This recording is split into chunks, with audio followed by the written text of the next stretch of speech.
Thank you, everybody, for coming to the Aaron Torres Podcast YouTube page. I do have one quick favor before we get to the video that you came here for, and that is very simply this. You see that little red subscribe button below this video? Go ahead, smash that subscribe button. It really does help me. It really does help this channel grow and my audience grow. So go ahead and hit that red subscribe button. And now, here is the video that you came here for. Welcome in, everybody, episode 425 of the podcast. It is Sweeping America, the Aaron Torres Sports Podcast. It is, well, I don't really know what it is. Is it Monday? Is it Tuesday? I don't know exactly when I'm dropping this podcast, but so much college football to talk about. Yes, we are talking solely college football from here on out. So much to discuss. We will obviously open with the Georgia-Clemson slugfest. My Dogs, my pick to win the national championship, taking care of Clemson. What does it mean? Is it finally Georgia's year? We'll talk about that. We'll talk about Clemson. We'll talk about maybe the most interesting result of the day, UCLA taking down LSU. UCLA, fight, fight, fight. The entire integrity of the Pac-12 is on the line, and UCLA gets the win. Also, maybe as important, what does it mean for Coach O's future at LSU? We'll take another quick break. We'll come back. We'll hit on the other big topics from the weekend. Bama dominates Miami. Penn State wins an ugly, ugly game against Wisconsin. I thought Texas looked really good. I thought Kentucky looked really good. So we will get into all of the other topics of the weekend. But as I said, let's get to the topic of the day. And the topic of the day is, row, row, row, row, row. How about my dogs? That's right. Georgia Bulldogs yelling and screaming. I know I'm going a little bit crazy. I know it's like a Monday and you're driving around and it's Labor Day or it's Tuesday and you're at work and you're like, why is this guy screaming? But I'll tell you this. I picked Georgia to win the national championship 2 weeks ago. I got shredded by the entire internet. I thought at least Georgia fans would come to my defense. No. Everybody's saying, Torres, what are you doing? You're crazy. You don't know what you're talking about. Georgia, you really trust JT Daniels? You really trust Kirby Smart? Yeah. How about my dogs? 10-3 final score against Clemson. And it was just, listen, before we even get into the game, it was just quintessential, beautiful, tear rolling down my cheek college football, okay? This is why, like that game was everything that we love about college football. We had a full stadium in Charlotte. Half of it is wearing orange and white. Half of it is wearing red, black, and white. We have, again, a full house, full fans, no limited capacity. Everybody's coming in. We have tailgates, and more importantly, we had a great product on the field. And on top of that, it felt like the old school college football, so much on the line when those two teams took the field. Doesn't mean that if either one, if they lost, that their season was over, but you put yourself so far behind the eight ball losing that game, and that's exactly what happened. So we had an incredible day of college football, capped by just an unbelievable atmosphere in Charlotte between two teams that clearly came to play, and Georgia gets the victory 10-3. In terms of the game itself, we'll get to Georgia's offense in a minute. But listen, the story of the day for Georgia, and I think the story of the day in college football was, how about that Georgia defense? Because I think you could look across college football. Alabama, that offense was unbelievable. UCLA, Chip Kelly has that thing humming. Wisconsin's defense looked good. Penn State's defense looked good. But when you're talking about one individual unit that stood out above everybody else, and yes, I just said unit here on an early Monday or Tuesday or whenever you're listening. I just said unit. But one unit that stood out, it was Georgia's defense. I mean, this wasn't just a classic performance. This was like an iconic, all-time, old-school performance that we simply do not see anymore in modern-day football. You look at the stats, they are mind-blowing, okay? You look at the stats offensively for Clemson, they just could not get anything going. Clemson, a school that produces one first-round pick after another. Think about all the Trevor Lawrence, Deshaun Watson, Mike Williams, DeAndre Hopkins, Sammy Watkins, all these guys that have come through. 180 yards of total offense. But beyond that, not just 180 yards of total offense, how about this? 23 rush attempts. And yes, I paused for dramatic effect. 23 rush attempts, 2 total yards rushing. Okay?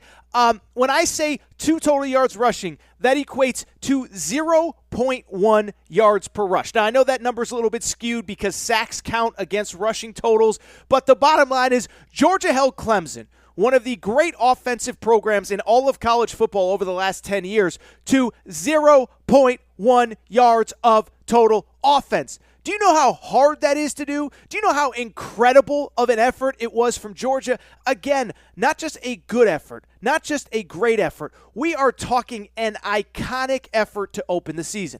And when I come out of this game, when I look at Georgia, I am just telling you, I know that they have a checkered past. I know that they've fallen short on the biggest stage. I know that at some point they are going to have to get through Alabama in the SEC or maybe Texas A&M this year. They're going to have to get over the mental hurdles that have gone on within the program. But I am telling you, this is as good of a shot as Georgia has ever had coming into a season to win a national championship. Now, I can't say it's a better shot than 2017 when they were literally 2 plays away from winning it all when they had a lead at halftime, but this is as good of a shot in September, I believe, as I have ever seen Georgia to have a national championship. And I think you can also say coming out of Saturday, outside of maybe Bama, who just obliterated Miami, who was more impressive than Georgia? The answer is nobody. And I really believe that, again, it's all there. Georgia is in the championship conversation, and I think after Saturday, I'm telling you, the odds have already gone down in Vegas. I have already seen it. I would rush to the window. I would start getting those long-term bets in on Georgia to compete for a national championship. I really think they're that good. Now, I know what a lot of people will say. Torres, did you watch the game? Well, first of all, yes, I watched the game. I was on Fox Sports Radio National Recap Show, so I would hope I watched the game. And everyone's going to say, well, they only scored 10 points. And the only touchdown came on defense. And I get that. You're not wrong. What I would also say is a couple things. If you just compare, first of all, if we agree that those are 2 of the elite defenses in college football, there's others. Alabama's up there. Texas A&M is up there. Maybe Washington out on the West Coast, whatever. But if we agree those are 2 of like the 3 or 4 best defenses in college football, can we also agree that Georgia's offense looked much more comfortable relative to the competition? Weren't great, but they were much more comfortable. 256 yards of total offense. JT Daniels, 22 of 30 passing. So he was comfortable when he had time in the pocket. He was completing short throws. And I think that was the game plan. We know Georgia doesn't have wide receivers that are going to burn you deep, throw it 60 yards downfield. But they wanted to keep it short. They wanted to keep moving the change, and they did that. Also over 100 yards of rushing offense, which is something Clemson had 2 yards of rushing offense. Georgia had 121. So when you sit there and say, well, they didn't score an offensive touchdown. Yes, but I think we can agree that they were much more comfortable on offense, and it's worth noting this was the best defense that they will see all year. They will not see a better defense than the one that they saw, at the very least until the SEC championship game where they will play either Alabama or Texas A&M. And so when I start talking about Georgia as a national championship contender, I know it sounds early. I know it sounds presumptuous. But think about how everything is working out in Georgia's favor. And by the way, this is why I picked them to win the national championship. Because in college football, what you have to understand is this. It's not always just, do you have the best team? We know that there's always going to be, in this era, 3, 4, 5 teams that have a legitimate shot. And most years, they're all the same. Most years, we know. It's Oklahoma, Alabama, Clemson, Georgia, Ohio State, and then there might be one other one in any given year. It might be LSU, it might be A&M, it might be Florida, it might be, I don't know, Penn State maybe, but Notre Dame, whoever. But I bring it up because so much of college football isn't just, are you good enough? It's how does everything else break your way?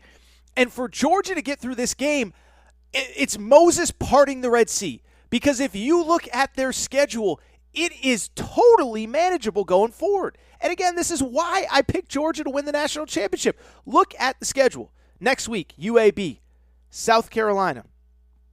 Down the road, they have Arkansas. They have Auburn. They have Kentucky. They have Florida, Missouri, Tennessee, Georgia Tech to end the season. You know who's not on their schedule? And I've said it all month, and I hope you've been paying attention. You know who's not on their schedule? Alabama's not on the regular season schedule. Texas A&M is not on the regular season schedule. LSU, who we could probably just disregard at this point, they're not on the schedule. Ole Miss, who at least can score 1,000,000 points, is not on the schedule. And so when I look at this team, this was the hurdle that they had to get over if you're Georgia. Like I said, I didn't even think they were going to win. I picked Clemson to win the game. But I thought Georgia would be able to win 11 straight after this to put themselves in position to be playing for a playoff berth at the SEC championship game. But now, who is there to worry about? Like I said, no A&M, no Bama, no LSU, no Ole Miss. Auburn, I think they'll be fine. I like Brian Harsin, but it's going to take some time. Florida is down. Kentucky might be the second best team in this division. And I'm sorry, I love Kentucky. I love Kentucky fans, but asking Kentucky to beat this Georgia team, I just don't see it. And so when you factor in that this was the best defense that they're going to see all year, that the schedule is so manageable. I didn't even mention Florida is down. I don't know if they have their quarterback figured out yet. Tennessee is breaking in a new first-year head coach. South Carolina is breaking in a new first-year head coach. The road is paved with gold for Georgia. Everything is working out. Everything is fine. You just face the best defense you're going to face. You have the schedule. And I would add this, too. And I think Kirby Smart kind of alluded to it in the post-game press conference. This wasn't even the best version of Georgia that we could potentially see. Remember, Georgia, never forget, Georgia was without a ton of key players.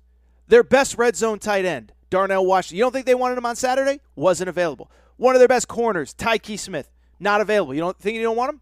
There's a chance Eric Gilbert, this 5-star superstar wide receiver, comes back. Think they wouldn't love to have him? So the point I'm trying to make is think about it from Georgia. You got the schedule.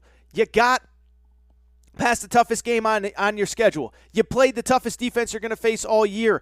I would also say JT Daniels, for all his criticism, he's probably the best quarterback in the SEC right now. If not him, then Matt Corral. Certainly more experienced than so many of the guys that he is going to be going up against. So I love Georgia, and Georgia fans, if you want to celebrate, have a ball.